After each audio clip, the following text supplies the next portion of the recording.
Hi family, hi family. This is Dr. Mo with Moya Body Care and Colon Hydrotherapy. And I am your favorite colon hydrotherapist that practices the sacred art of colon hydrotherapy, herbs, and natural living. This video is very, very close to my heart as in the last, I want to say 2 weeks, my immediate family dynamics has been just quite shaken. Um, as you all know, I have a sister who is 10 years older than me. And in the last, I want to say, 8 years of my sister's life, she has had one very traumatic experience after the other. And what I mean by traumatic experiences, I mean suicides of partners, um, deaths of friends, long-term friends, um, retiring from a career that she really loved due to her needing to care for her grandbabies.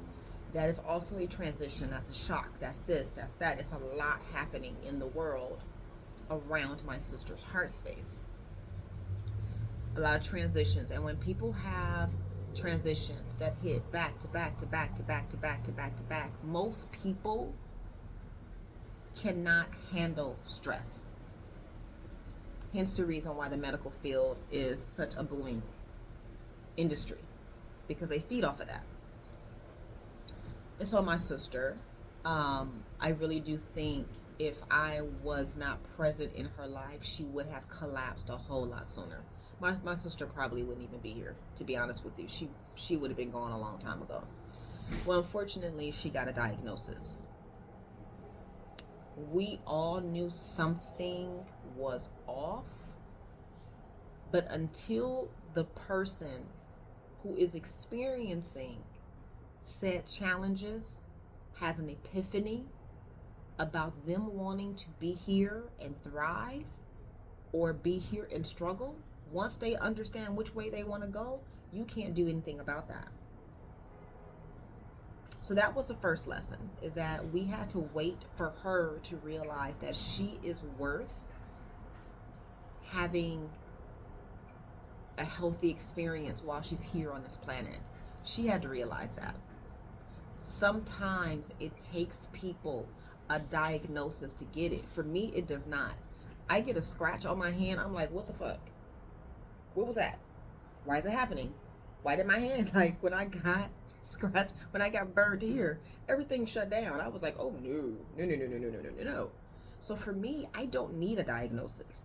But for some people, they need to go through the extremes. I don't need to experience extremes to know that that ain't fucking for me. But here is my lesson. Be patient. This ain't about you. Your role is the role of support and guide. That's it. And that's the lane I stayed in. So she was in the hospital for, I want to say 5 days. She was in the hospital for 5 days. This is what happened while she was in the hospital. Plenty of confusion, plenty of miscommunication, plenty of waiting for absolutely no reason outside of creating more fear, so that when the said practitioner does come in, you are so compliant because you've been waiting for so fucking long, you don't care what the person does. You're going to accept it.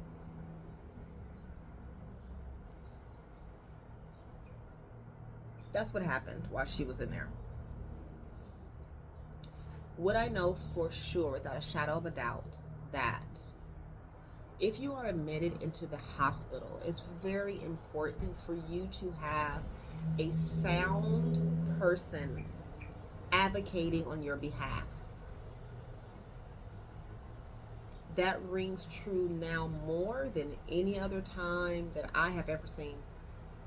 You need to have somebody who is sane, advocating for you while you're in the hospital unconscious. You also should have somebody who loves you to advocate for you. Because there are some motherfuckers who will advocate for your demise while you're in the hospital. Let me just help you understand that. Another thing that happened while my sister was in the hospital was other people's responses to her being in the hospital. Like, oh my God, is she dying? If that's the first response that comes out of your mouth, I'm looking at you sideways. Out the gate. Out the gate. I'm looking at you sideways. I'm burning some sage. Actually, this is not sage. I'm burning copal. Excuse me. Copal.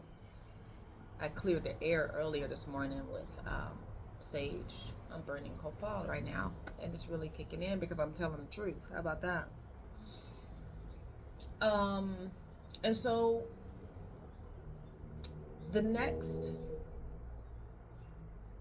fact that showed up while my sister was going through, while we were all going through this experience, not just my sister, we are all going through this experience, is that medical facilities, doctor offices, etc., etc., etc., they only provide three things. They prescribe, they diagnose, they cut. And excuse me, there's a large truck passing by.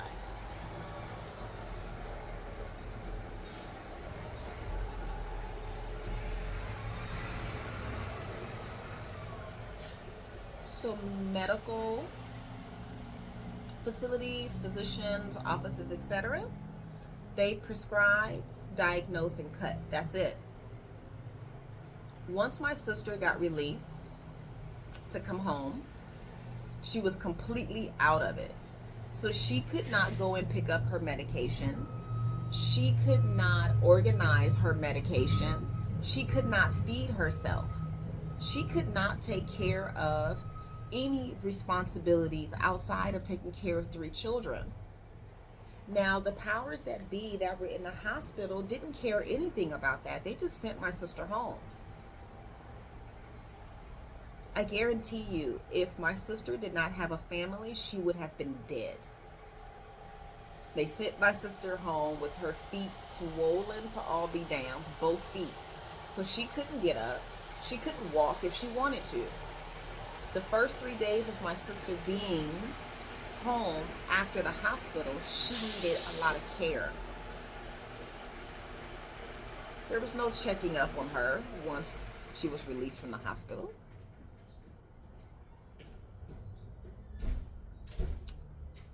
So, as we're moving through this process, right, I realize more and more and more that the average person does not know how to care for themselves. They are not prepared to care for themselves. They have no idea how to bring down a basic fever, inflammation, or swelling. They have no idea how to check their heart rate, blood pressure, oxygen levels. They have no idea what the signs are to know that you are even thirsty and need a sip of water. All these very simple, foundational, basic levels of existence, the average person does not know. And that's where I come in as a colon therapist, as your wellness practitioner, as your community guide to care for yourself and your family. That's what alternative practitioners do. That's what we are trained to do. We are trained to help you understand how to take the mundane, day-to-day self-care and make it spiritual, practical, engaging, strengthening, nourishing, so that you don't end up in a hospital where you will be prescribed, cut, or diagnosed. You see the balance? So most people go to a doctor's office to get tips on how to be well. They have no idea how to care for you like that. They are trained to prescribe, diagnose, and cut. That's it. That is it. That's it. That's it. My sister had a follow-up meeting with one of her doctor, one of the two, I believe. So I went to this meeting because I just want to see. So the doctor says, would you like to speak to a social worker for any supportive services? So my sister was getting ready to say no. I stepped in and I said yes, because I believe that there is some depression that we need to acknowledge. There's some anxiety that we need to acknowledge. And there's a couple of things that we need to acknowledge. Yes. Please send someone in. We'll wait. They took their sweet time sending somebody. When the lady finally did come in, I don't know if I was making her nervous or what. I just was sitting there ready to receive whatever she had to give my sister and support my sister. That lady was stumbling like she was 2 years old and didn't know where her mother was. She was stumbling, and I'm looking at her like, how can you provide any resources or assistance to somebody who is sick? And you're sitting here shaking. So I started asking her questions. I said, well, are there any resources for someone who may be depressed or feeling anxiety or anything like that? Do you have any counseling available? So she goes through a sliding scale. Well, my sister does not fit in that sliding scale. Because she doesn't fit with that resource, do you have another resource for those who don't fit in that spectrum? She looks at me and I look at her. She looks at me and I look at her. So I said, I take it that's a no. And she's like, I've never had anybody ask me that question. I said, so you mean to tell me that everybody who walks through that door is eligible for this program income-wise? You have never had one person that is over the income bracket and still needs services, but does not fit in that income bracket for the service that you have for this person. That's never happened, not once.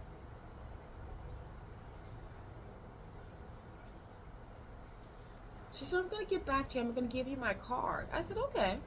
So that was the first thing. So we get to the next resource.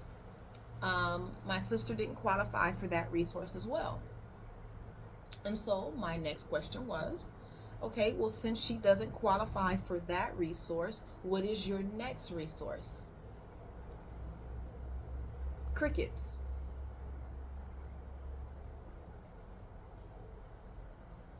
So I said, I just want to ask a question. I am also a practitioner, and I have tiers of information for people. So the first level of information is for the average public. And then if that doesn't serve the client, then I start getting specialized. And then I go to this specialty. And if that doesn't fit, then I have this level. Then I have that level. And then I have levels on the peripheral that they can possibly plug into. I have about at least 8 additional resources if this person cannot fit or is not in alignment with the first resource that I have. I'm just curious if you follow the same process of thought.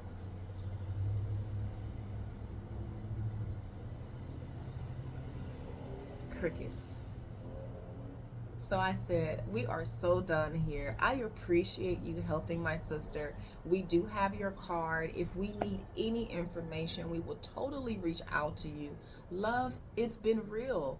Enjoy the rest of your day. My mom and my sister were like, oh my God, I cannot believe you just did. And I'm just like, she's a professional just like I am. She cannot feel threatened. And if she feels threatened, that's absolutely her right. But it is also my right to get you help, which you seem to not be wanting to do at the moment because you are more entertained with me embarrassing you. Like, yo. And then that's when I pull it back.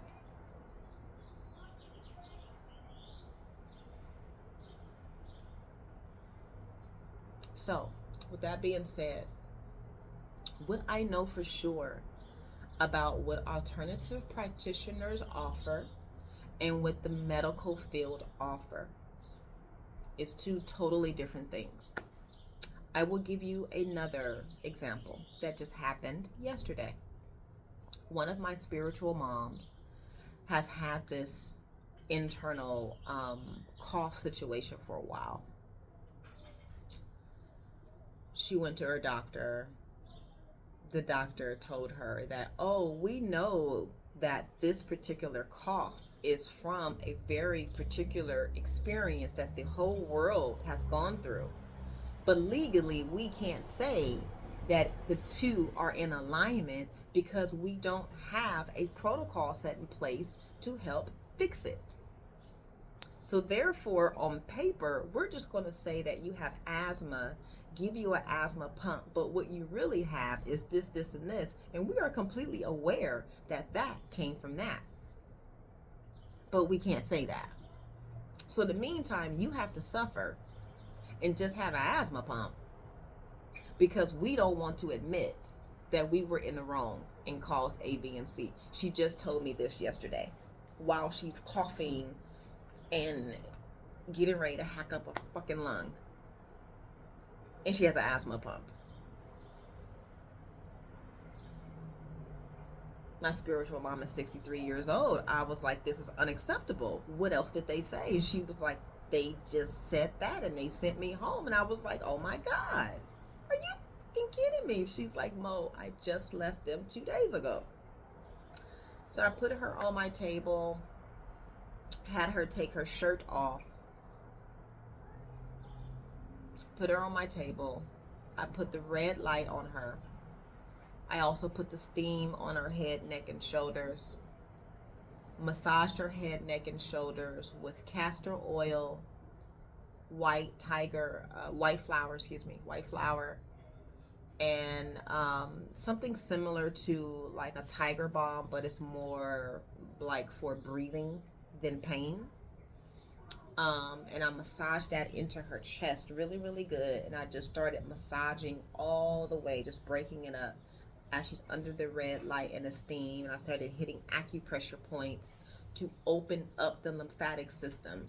These 2 points right here are for your lymphatic system and for your lungs and for grief. She's grieving a lot of different things. So I'm hitting these points, and within about 5 minutes, blah, blah, all this stuff starts coming up. She starts breaking up stuff. She's getting irritated, and whatever needed to come up came up. I had her sit up. I went and got her some warm water to drink. Now while she's sitting up, I turned the red light to her back and put the steam on her back and had the red light and everything on her back, and I'm rubbing her back up and down. And she's getting it from that way too. So she's had the steam here and the steam there, the massage there, and everything is hitting her, and her lungs are releasing and breaking up whatever the doctor said that they could not help her with. So as my spiritual mom is breathing for the first time in over 6 months, I start working on her ears, because your ears also hold deep, deep, deep, deep, deep resonance to the entire body. I start working on her ears. And then she says, I've had earwax in my ear for this amount of time, and the doctor said they couldn't do anything about it, and I feel like you're moving. Like and she starts doing this. And I'm like, yes. Yes. So the steam is hitting her in the head. I'm hitting acupressure points all over her face, in her ears, her neck, the back of her ears, her whole entire head, the back of her neck, shoulders. I go back to these points for grief, lungs, and lymphatic, and I'm all over her chest here, and I'm underneath the breast. I'm in it. So she finishes. I dry her up. I have oil and everything over and she's on her way home. I asked her to send me a text when she gets home so I know that she got home safely, right? So she sends me a text and she's like, Mo, she said earwax just fell out of my ear at the red light. And she was like, I was so like dumbfounded. She said I closed my eyes for a second and I fell asleep at the red light. She was like, I had to hurry up and get home and go to sleep. Thank you so much. And I was like, love, you just enjoy this like nervous system reset, because that's exactly what that was. It was a nervous system reset with steam. Steam is free. The doctors told her they had nothing available to assist her, and they sent her home with an inhaler. A 63-year-old woman. Dismissed. We can't do anything for you. I work on her for less than 20 minutes with steam, red light, castor oil, a couple additional oils, and massage and intention. And she's 89% better within 20 minutes.